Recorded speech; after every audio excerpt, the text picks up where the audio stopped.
우리가 이 세상 살아가는 동안에 하나님의 기쁨이 됩시다. 그리고 하나님의 뜻 안에서 영혼이 잘 되고 범사가 잘 되고 강건한 삶을 살아가십시다. 그리고 인생 졸업했을 때 하나님 앞에 섰을 때 잘했다 칭찬받는 의의 멸관의 주인공 될 수 있기를 주 예수 그리스도 이름으로 축원해 드립니다. 오늘 산소 묘소에 이렇게 갔더니 조카들이 산소에 왜 올라가는 거예요? 누가 그렇게 물어보더라고요. 그래서 산소에 쭉 가서 우리 믿음의 선조들 그 믿음의 유산에 대해서 함께 이야기를 하고 또 우리들에게 조상을 주신 하나님 또 그 선조들을 통해서 오늘의 우리가 있게 됐고 또 그분들이 남긴 믿음의 유산 그런 것들을 함께 나누고 우리 선조들의 육신이 이것에 묻혀 있지만 영혼은 하늘나라 가서 지금 이것을 바라보고 있다. 그리고 우리도 인생 졸업할 때가 있는데 그때 하나님과 우리 믿음의 선조들 앞에 부끄러움이 없는 삶을 살아가야 된다. 그런 것들을 한번 확인하고 되짚어보는 시간을 갖기 위해서 이 산소 묘소에 올라오는 거다. 이제 그러한 이야기들을 함께 나누고 그리고 이렇게 내려왔는데요. 우리 인생 졸업하잖아요. 우리가 이렇게 이제 추석 명절이나 뭐 그럴 때 묘지를 이렇게 방문하죠. 벌초도 하고. 그래서 찾아가는 이유는 인생이 뭔가 다시 한번 생각해보는 계기가 되잖아요. 인생 졸업할 때 있다는 거, 그죠? 예, 뭐 올 때는 순서가 있지만 갈 때는 순서가 없잖아요. 하나님 부르시면 언제든지 가야 되는 게 인생이고, 인생 졸업하면 끝이 아니고 천국이 있고 지옥이 있고 하나님 앞에 서서 우리의 한평생의 삶에 대해서 결산을 해야 되는데 그때 하나님이 잘했다 이렇게 칭찬해 주시는 삶을 살아가야 되겠죠. 그런 것들을 한번 확인해보고 결단하는 시간이 이런 뭐 추석 명절이나 그런 시간들이 아닌가 하는 생각들을 해보게 돼요. 인생 졸업하고 하나님 앞에서 잘했다 칭찬받는 인생이 정말 성공한 인생이죠. 그 인생 졸업하고 지옥이 아닌 영원한 천국에 들어가는 인생이 정말 복이 있는 인생이고 승리한 인생이죠. 이 세상에서 아무리 무슨 돈을 많이 벌었고 아무리 많은 권력을 얻었고 또 뭐 튼튼한 몸으로 뭐 한 120살까지 막 한 130까지 건강하게 살았어도 뭐 죽어서 지옥 가면 그 성공한 인생이다, 복 있는 인생이다 할 수 없잖아요. 그래서 우리가 이 세상 살아가는 동안에도 날마다의 삶이 중요하지만 정말 중요한 것은 인생 졸업하고 이렇게 하나님 앞에 섰을 때 정말 하나님으로부터 잘했다 인정받아야 되겠고 우리의 거할 처소가 아름다운 천국이어야 되겠다. 우리가 그러한 복된 삶의 주인공이 되려면 승리하는 삶을 살아야 되겠다라고 하는 거죠. 그래서 요한계시록에 쭉 보면 소아시아 7 교회들에 대해서 이렇게 예수님이 편지 쓴 내용들이 쭉 나와요. 근데 그 7 교회들을 향한 편지 마지막은 항상 뭐냐면 이기는 자는이에요. 이기는 자는 이것들을 유업으로 받을 것이다. 이기는 자는 생명노화 및 거룩한 성에 참여함을 갖게 될 거다. 이기는 자는 그 이름이 생명지에서 흐려지지 않을 것이고 이기는 자는 철장 권세를 얻게 될 거고 이기는 자는 새 이름을 얻게 될 거고 그 이기는 자만이 최후의 영광을 얻게 될 거다라고 하는 것에 대해서 이야기를 하고 있죠. 히브리서 3장 4장에도 보면 우리가 시작할 때 확신한 것을 끝까지 견고히 잡고 있으면 그리스도의 약속에 참여한 자가 될 거다. 우리가 믿음 생활하면서 끝까지 견고히 붙잡는 게 중요하다. 끝까지 승리하는 게 중요하다. 그래서 우리가 승리하는 삶을 살아야 되겠다. 이 승리하는 삶에 관한 그 성경의 진리들을 저희가 금요일마다 나누고 있고 오늘이 그 9번째 시간인데 저희가 지금까지 이 승리하는 삶의 기초 원리 진리들에 관한 것 첫째는 삶의 모든 어려움은 사탄이 주는 것임을 알고 굳게 서야 된다라고 하는 거예요. 이게 첫 단추예요. 그러니까 하나님은 우리가 어떠한 하나님의 뜻과 반대되는 길을 가면, 죄악된 길을 가면 하나님이 우리를 사랑하시기 때문에 징계의 매를 드시죠. 그 잘못된 길이라고, 돌이키라고 징계의 매를 드세요. 그것이 뭐 재정적인 손해일 수도 있고 질병일 수도 있고 뭐 여러 가지 불통일 수도 있어요. 그런데 그런 것들을 통해 깨닫게 하세요. 그건 하나님의 뜻이 아니라고. 그랬을 때 그걸 깨닫고 돌이키면 하나님이 그 즉시 회복시키십니다. 미리암도 그랬죠. 주의 종을 대적했다가 네가 어찌 내 종 비방하는 걸 두려워하지 않냐 그러면서 나병 걸리게 했지만 미리암이 그걸 깨닫고 회개했을 때 고쳐주셨죠. 단 진 밖에 7일간 머물러 있어라. 아버지가 자식에게 침을 뱉어도 한 7일간 부끄러워해 하객권을 하물며 진 밖에 7일 동안 머물고 있다 들어와라. 그렇게 했지만 뭐 어쨌거나 고쳐주셨잖아요. 그죠? 그런 식으로 하나님께서 하나님의 자녀들이 이렇게 죄악된 길을 갈 때에는 하나님의 뜻과 반대되는 길을 갈 때는 깨닫도록 하시기 위해서 징계의 매를 드시는 것은 맞아요. 하지만 정말 하나님을 사랑하고 하나님의 말씀대로 순종하려고 결단하고 때때로 실수하지만 그 즉시 자백함으로 돌이키고 하나님을 의지하는 사람에게는요 고난 주시지 않습니다. 그런 사람은요 하나님이 세워주세요. 그래서 우리가 불신앙과 죄악 가운데 있는 고난이라면 그건 당연히 우리가 회개해야 돼요. 우리가 돌이켜야 돼요. 그런데 그게 아니라면 그건 사탄이 주는 것임을 알고 대적해야 된다. 그 위대한 사도 바울도 하나님의 일들 하는 데 있어서 누가 그 사도 바울 일행을 막았다 그래요? 사탄이 우리를 막았도다 이렇게 이야기를 하죠. 이게 뭐 사도 바울이 죄가 있어서가 아니고 사도 바울이 정말 신실한 하나님의 종으로 하나님 기뻐하는 어떤 그 선교의 길, 어떤 전도의 길을 가는데 사탄이 그 길을 가로막았다. 그래서 그 사탄을 대적하고 물리치고 이렇게 전진해 나가는 모습을 보게 돼요. 우리의 실수, 허물, 불신앙과 연관된 것들이 아니고 정말 우리가 하나님을 사랑하고 하나님 말씀대로 살아가기 위한 중심을 세우고 나감에도 불구하고 오는 고난은 100% 사탄이 주는 것임을 알고 굳게 서서 대적해야 된다. 이것이 승리하는 삶의 첫 번째 원리라고 하는 것. 모든 것을 하나님의 약속인 성경 구절과 일치된 것인지를 늘 확인하는 습관을 가져야 한다. 이게 두 번째 원리예요. 잘못 알고 있을 수 있어요. 내가 이게 맞는다라고 생각을 했는데 성경으로 다시 한번 확인을 해보니까 내가 이 성경의 진리에서 벗어났었구나, 내가 잘못 알고 있었구나라는 것을 깨달았으면 그걸 고집 피우지 말고 딱 내려놓고 이 성경의 진리 가운데로 들어오셔야 됩니다. 그래야 우리가 승리할 수 있는 거지. 내가 뭐 몇십 년 해왔는데 나 이거 포기할 수 없어. 그리고 성경적이지 않은 것임에도 불구하고 계속 가면 그 사람은 쓰러질 수밖에 없다. 패배할 수밖에 없다. 그래서 성경 말씀으로 모든 것들을 확인하는 습관을 가져야 된다. 이게 두 번째 원리. 세 번째 원리는 반복하여 잘못을 행하는 죄 가운데 살지 않도록 주의하라. 하나님은 사랑이시기 때문에 우리가 실수하고 넘어져도 자백하면 용서해 주시는 거 맞지만 우리에게 회개할 기회를 주시고 자백하면 그 즉시 용서해 주시는 건 맞지만 그것을 악용해서 내가 뭐 죄를 져도 언제든지 돌이키기만 하면 되고 뭐 저기 용서받을 기회가 있고 회개할 기회가 있다 라고 하는 그 악한 마음을 가지고 습관적인 죄를 짓거나 그 죄악 가운데 머무는 것을 두려워하지 않으면 안 된다. 죄를 심상히 여기면 안 된다. 그 사람은 결국 사탄에게 넘어가서 비참한 치유를 맞이할 수밖에 없다. 그러니까 습관적인 죄악 가운데 빠지지 않도록 조심해라. 이것이 그 성경의 세 번째 원리라고 말씀을 드렸어요. 그 네 번째는 하나님의 약속에 관한 어떤 의심이나 불신도 허락하지 말아라.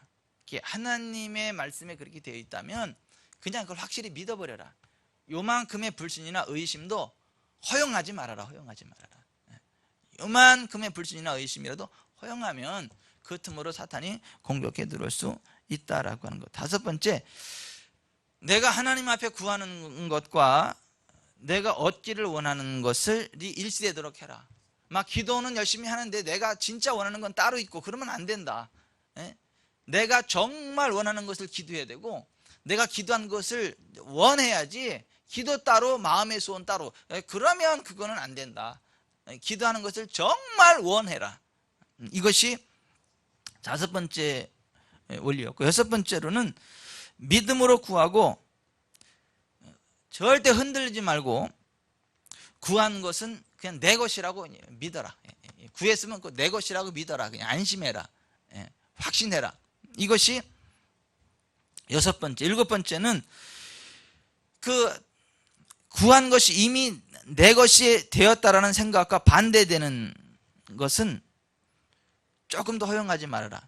그것이 환상이 됐든 꿈이 되었든 뭐 음성이 되었든 무엇이 되었든 내가 성경의 원리대로 순종을 하고 있고 성경의 언약 위에 서서 기도했고 그것을 내가 확신하고 있는데 그 성경적인 믿음의 기도, 성경적인 믿음의 순종, 성경적인 확신을 하고 있는데 환상이 보여요.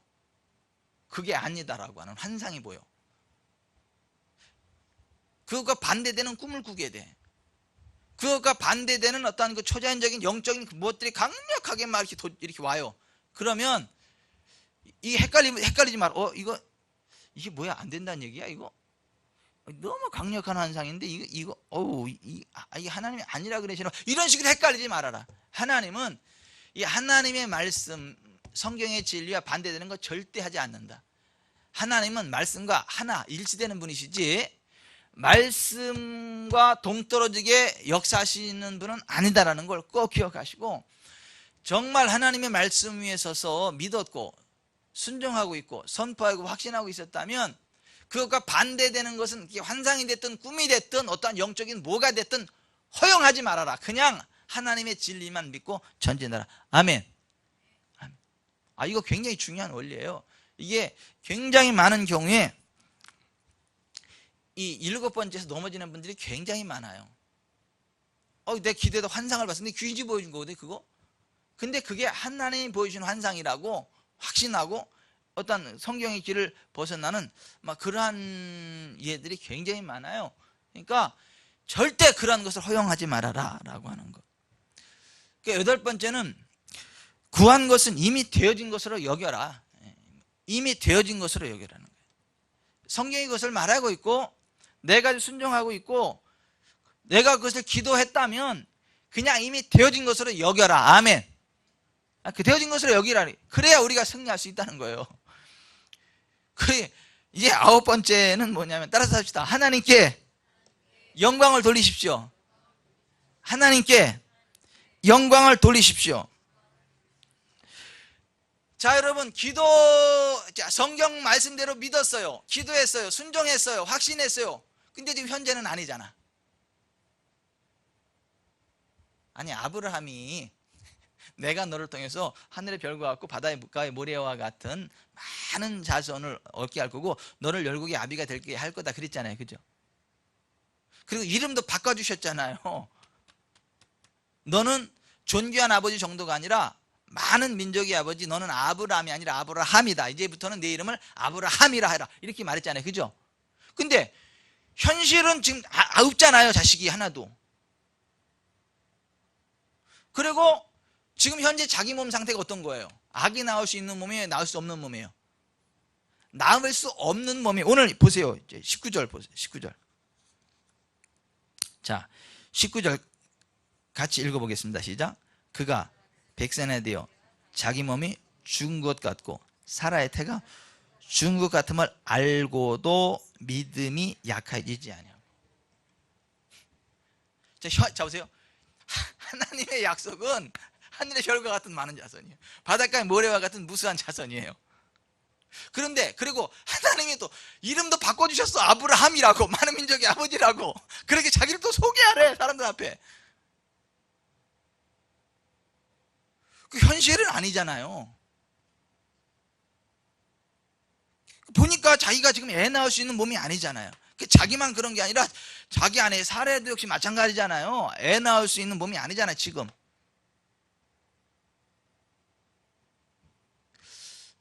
근데 아브라함은 그것을 알고도 믿음이 약해지지 아니하고, 20절 같이 시작.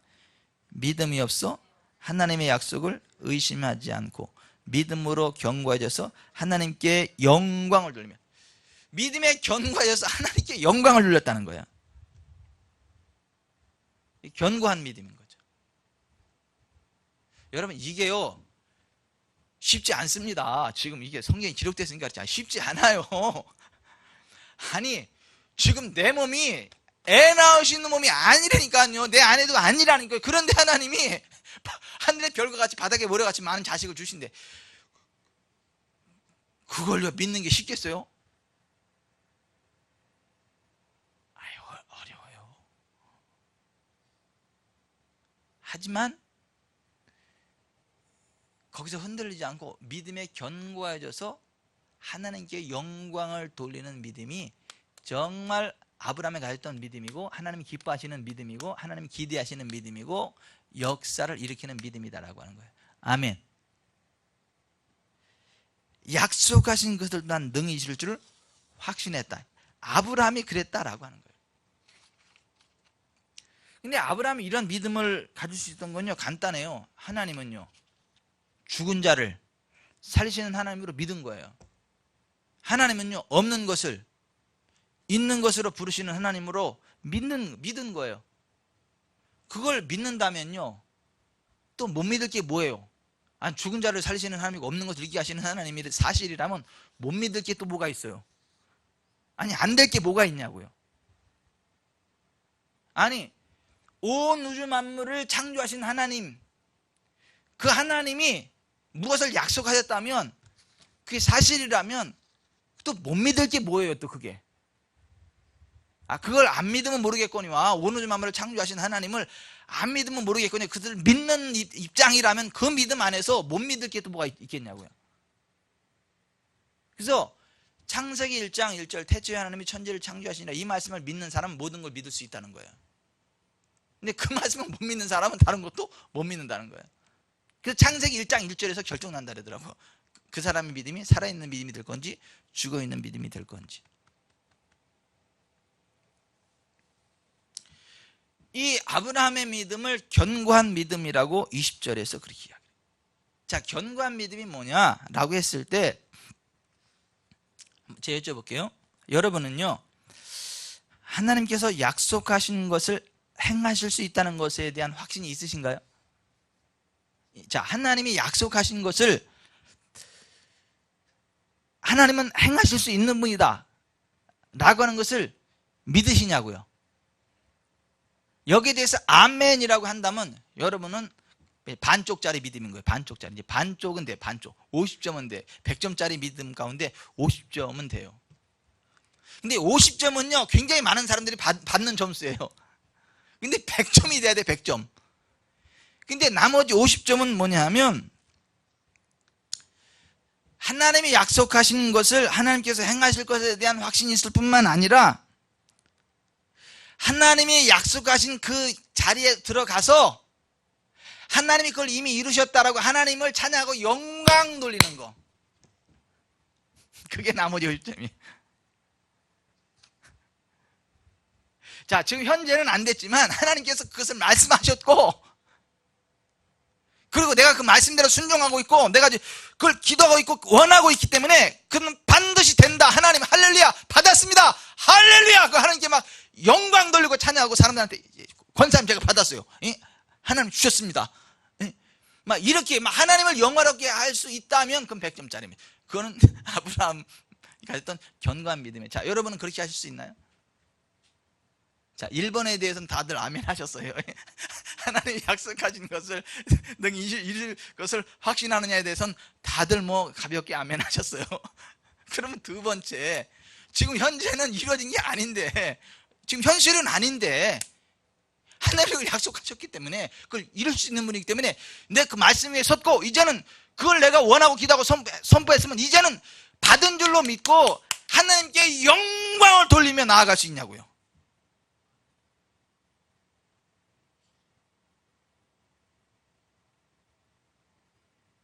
효성이 형제 혼자만 아멘이에요.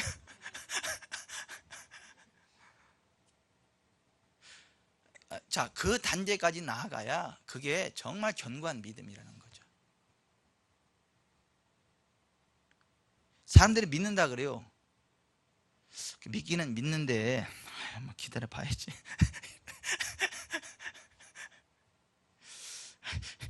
믿기는 믿는데 혹시 안 될 수도 있지 뭐. 이게 믿는 것도 아니고 안 믿는 것도 아니고 이게 있죠. 근데 굉장히 많은 분들이 그렇게 살아가요.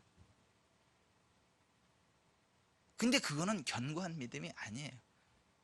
하나님이 기대하시는 믿음은 견고한 믿음이에요. 아브라함처럼. 자기 몸이 죽은 것 같으면 모르는 게 아니에요. 알아요. 자기 아내가 지금 태가 죽었다는 걸 알아요. 확실히 알아요. 근데도 믿음에 견고해지는 거. 믿음이 약해지지 않고 믿음에 견고해져서 하나님께 영광을 돌렸다는 거. 여러분 빌립보서 4장 6절에 이렇게 돼 있죠. 아무것도 염려하지 말고 다만 모든 일에 기도와 간구로 너희 구할 것을 감사함으로 하나님께 아뢰라. 따라서 하십시다. 감사함으로 하나님께 아뢰라. 감사함으로 아뢰라는 거예요.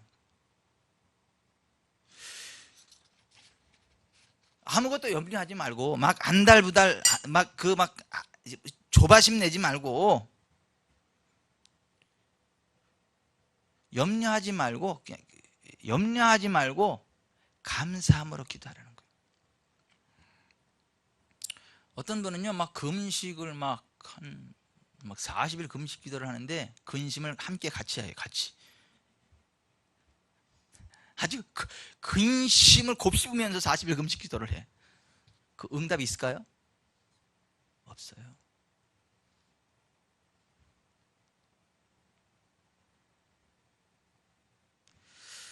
염려, 근심, 걱정을 하면서 하는 금식 아무 소용없어요.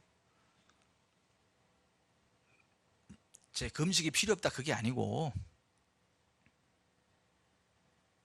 아무것도 염려하지 말고 다만 모든 일에 기도와 간구로 너희 구할 것을 감사함으로 하나님께 아뢰라. 감사함으로 기도해야 되고 기도한 후에도 감사함으로 하나님께 영광을 돌리고 기대해야 된다는 거예요. 두 가지 의미 다 있어요. 그래서 현대어 성경은 이렇게 번역했더라고요. 빌립보서 4장 6절 걱정에 쌓여 지내지 말고 무슨 일에 있어서든지 기도하십시오.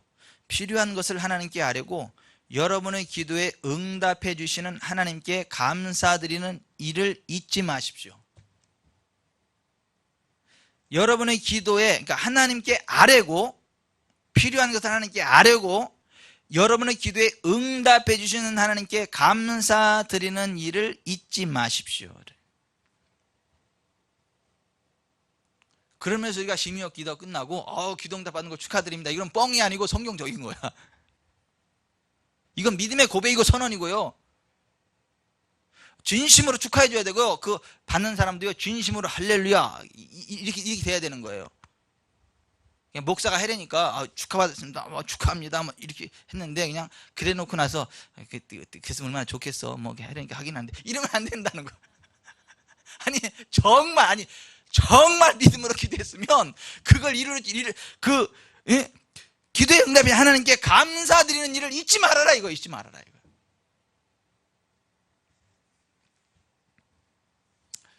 기도 응답이 없는 걸 당연하게 여기시면 안 돼요. 기도했으면 반드시 응답 받는다는 걸 아셔야 돼요. 기대하셔야 돼요. 감사하셔야 돼요. 선언하셔야 돼요. 영광 돌리셔야 돼요. 스미스 위글스워스가 이런 얘기를 했어요. 만일 당신이 한 가지 일을 위하여 7번을 기도한다면 당신은 6번은 불신으로 기도한 것입니다. 만일 당신이 한 가지 일을 위하여 7번을 기도한다면 당신은 6번은 불신으로 기도한 것입니다.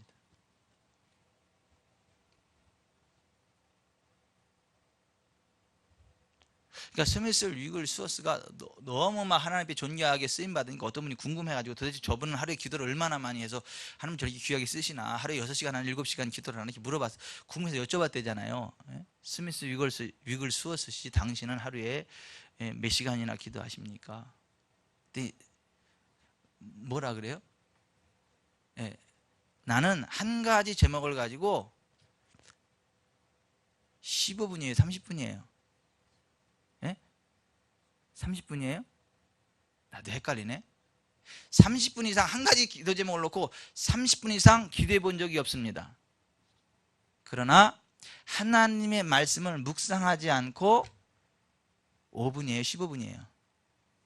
나도 헷갈리네.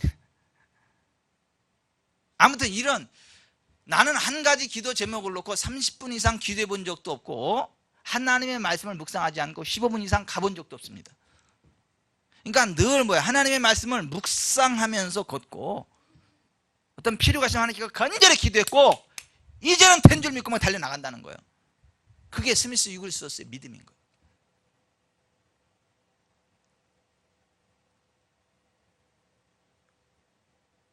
하루에 6시간 7시간 기도하는 것도 뭐 귀하고 감사하고, 말이 오면 싸서 말려가면서 기도해야 눈 그렇게도 이야기하더만 화장실도 가지 말고 뭐 대단하죠. 6시간 7시간씩 하루에 매일 그 기도하고, 오줌 마려 오면 화장실도 가지 말고 그냥 싸서 말려가면서 기도해라고 누가 어떤 분이 얘기를 하도 그렇게 해야 돼. 참 저분은 대단하네 그랬는데 6시간 7시간 뭐 그 기도하는 게 쉬워요? 오줌 마려면 싸서 말려가면서 그냥 진짜. 근데 물론 그렇게 신실하게 기도하고 하나님께 쓰임받는 분들도 계시지만은 스미스 위글스워스 같은 분들도 계신다라고 하는 거예요. 중요한 건 뭐냐면 우리의 믿음이에요. 믿음.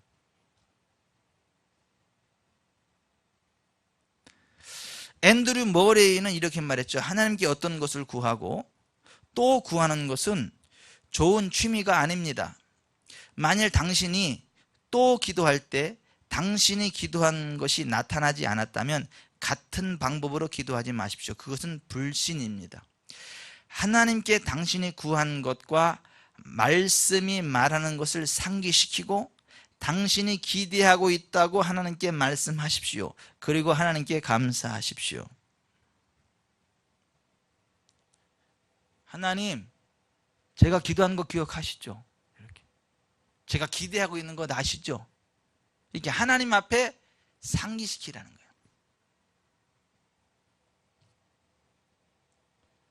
그래서 정말 하나님께 영광 돌리라고 하는 거예요. 이 주제와 연관된 케네스 해긴 목사님의 간증이라 소개하고 말씀을 맺도록 하겠습니다. 4년 동안 한 번도 걸은 적이 없던 70대 여인을 위해 기도했죠. 4년 동안 한 번도 못 걸었어요. 사고로, 교통사고로 휠체어에 앉아가지고 4년 동안 이렇게. 70대예요. 예수 그리스도의 이름으로 이제 일어나 걸으세요 라고 말하자 그 여인은 일어나려고 최선을 다하며 애쓰고 울며 기도하였습니다. 오 주님, 나를 고쳐주세요. 오 제발 제발 제발. 케네스 해긴은 그 헛된 말이 잘못된 것이라고 조용히 시킨 후 당신은 이미 나았습니다 라고 말했습니다. 내가 나았다고요? 네 그래요. 당신이 나았다는 것을 내가 성경에서 증명해 드리지요.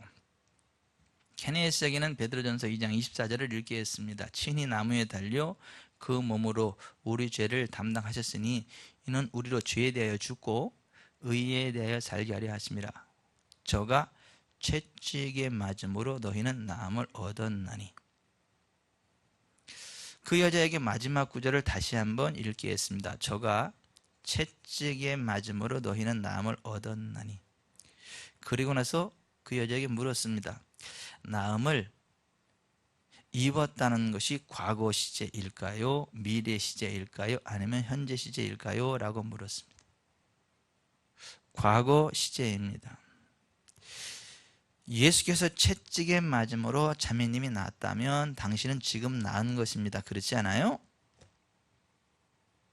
새로운 깨달음으로 그녀의 얼굴 위에는 미소가 번졌고 그 여자의 눈은 반짝였습니다. 당신 손을 들고 주님을 바라보세요. 병이 나았으니 주님을 찬양하기 시작하세요. 당신은 병이 나을 것이 아니고 지금 나았습니다. 어린아이 같은 믿음으로 그녀는 말했습니다. 주 예수님, 제 병이 나았기 때문에 저는 참 기뻐요. 손을 들고 찬양한 거예요. 자매님, 이제 예수 이름으로 일어나 걸으세요. 즉시 그녀는 16세 소녀와 같이 강단을 뛰어내려와 걷기도 하고 뛰기도 하고 달리기도 하며 하나님을 찬양했습니다. 이게 하나님께 영광 돌리는 믿음이에요.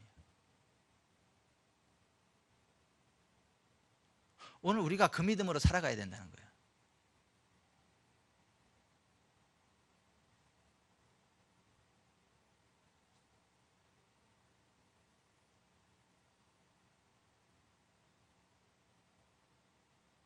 같이 그 휠체어에 매달리지만 울고불고 주야 살려주십시오, 일으켜주십시오, 이게 아니고 하나님이 그것을 말씀하셨고 내 그것을 믿고 내가 기도했다면 그 믿음의 자리에 섰다면 이미 되어진 줄 믿고 하나님께 영광 돌리고 찬양하는, 그게 필요하다는 거예요. 그러면 하나님께서 정말 그 말씀 그대로 이루신다는 거예요. 그 말씀 자체가 우리의 생명이 되고 영이 돼서 우리를 일으키신다는 거예요. 그와 같은 복된 삶 살아가시기를 주 예수 그리스도의 이름으로 축원해 드립니다.